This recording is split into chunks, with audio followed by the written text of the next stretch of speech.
Bonjour à toutes et à tous, je suis ravie de vous retrouver pour un nouveau numéro d'Art et Marché, l'émission qui vous ouvre les portes du marché de l'art. Et pour l'émission d'aujourd'hui, nous abordons le sujet des éditions, affiches, lithographies, mais aussi mugs, miniatures ou bougies, car la méga galerie Perrotin se développe en ce sens. Et je suis ravie de recevoir Vanessa Clairet, qui est directrice du développement au sein de la galerie. C'est parti pour Art et Marché. Peu de galeries ont fait le choix de développer des projets dérivés des œuvres d'art de leurs artistes. Et au sein de la galerie Perrotin, plusieurs boutiques ont ouvert. Et une récemment, le Perrotin Store en plein centre de Paris. Et pour parler de ce développement, je suis ravie d'être en compagnie de Vanessa Clairet. Bonjour. Merci beaucoup d'être avec nous. Alors, vous êtes directrice du développement chez Perrotin. Est-ce que tout d'abord, vous pouvez nous dire depuis quand cette idée de parler des multiples, de projets dérivés, depuis quand ça date chez Perrotin ? J'ai un peu l'impression que ça date depuis le début parce que, bon, je n'y étais pas, mais quand Emmanuel a imaginé sa galerie en 1990, il avait déjà dans l'idée de promouvoir de la plus large manière possible le travail des artistes sous quelque forme que ce soit. Et donc finalement, les multiples, l'édition, les livres, les objets, on pourra en parler, c'est un des moyens aussi de faire connaître l'art au-delà des murs d'une galerie et puis peut-être à un public différent. Donc déjà plusieurs années que c'est en tout cas effectif. Et là, ça se développe d'autant plus. Quels sont les objets, en fait, tout simplement, qu'on peut trouver au Perrotin Store ?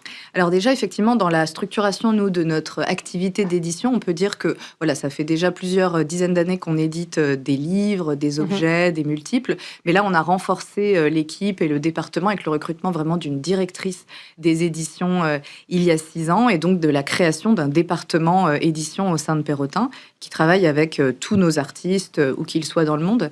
Et donc, finalement, ça sert, ce département produit autant des livres, des éditions en 2 dimensions, des objets, des projets spéciaux, des figurines, peut travailler en lien aussi avec des marques ou d'autres producteurs pour des collaborations exclusives.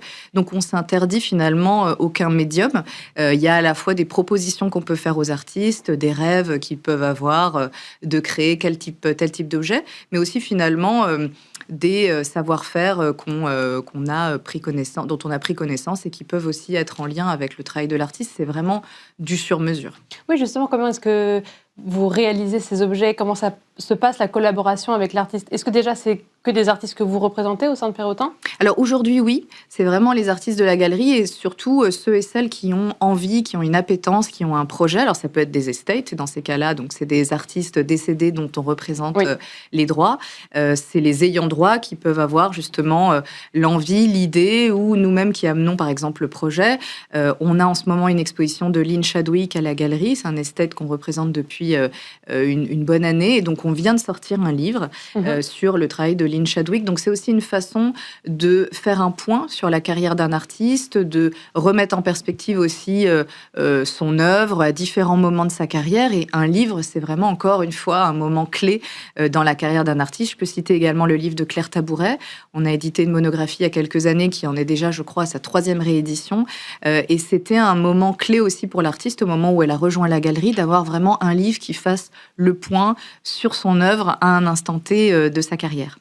Et pour les plus petits objets comme des bougies, parce qu'on retrouve aussi plein de petits objets qui semblent un peu plus gadgets, ça, c'est comment ça se passe ? C'est l'artiste qui dit « Ah tiens, je verrais bien cette toile-là ou une partie de cette toile sur cette bougie ». Comment ça se passe ? Alors les bougies, c'est un projet assez particulier parce que nous, à la Galerie Perrotin, on a une identité olfactive qu'on a créée avec Givaudan, donc avec un parfumeur français. C'est vraiment une envie qu'avait Emmanuel Perrotin de retrouver une odeur très particulière dans toutes les galeries. Donc où que vous alliez, que ce soit à Tokyo, à Los Angeles, à Paris, vous avez cette même identité olfactive. Et donc l'idée a été de créer ensuite les bougies qui reprennent cette odeur donc, qui s'appelle Cap Ferret, qui est une odeur propre à Perrotin.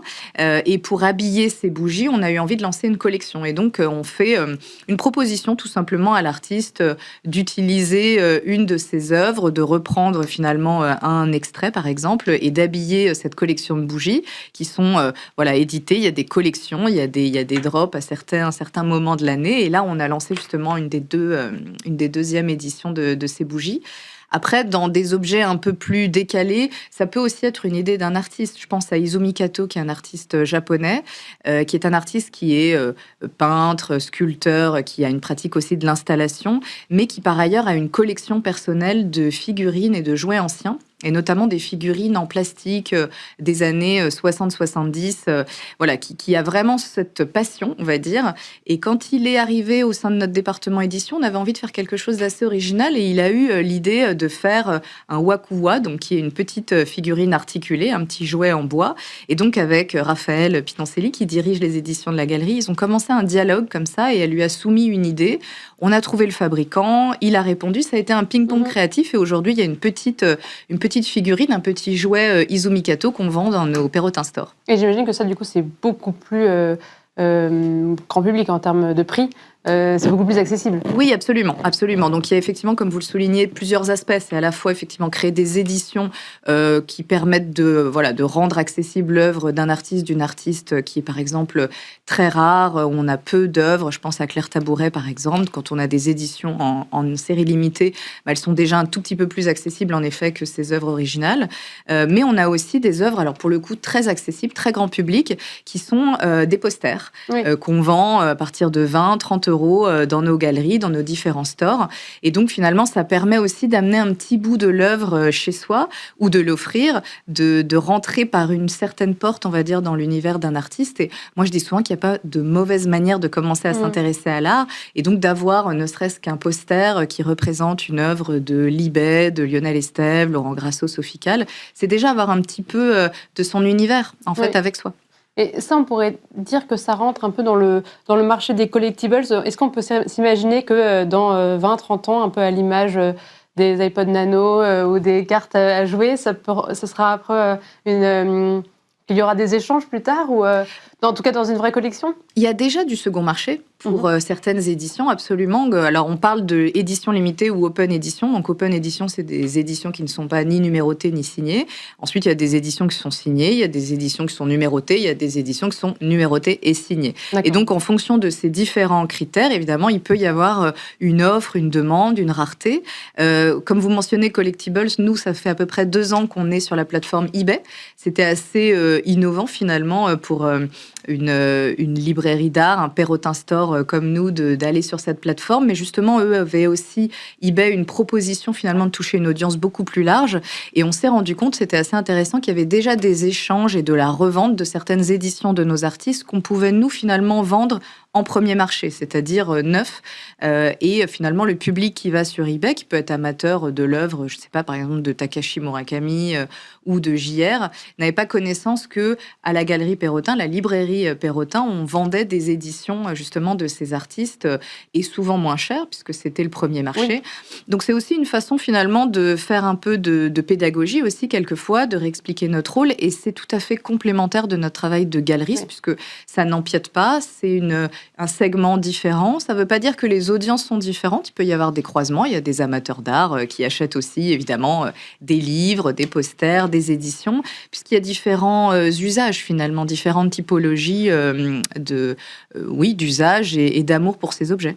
Oui, j'allais dire justement, est-ce que vous savez à qui vous vendez? Qui sont ces personnes? Est-ce que justement, il y a des croisements? Est-ce que c'est des premiers collectionneurs qui, vous pensez peut-être dans 20 ans, seront les clients de la Galerie Perrotin?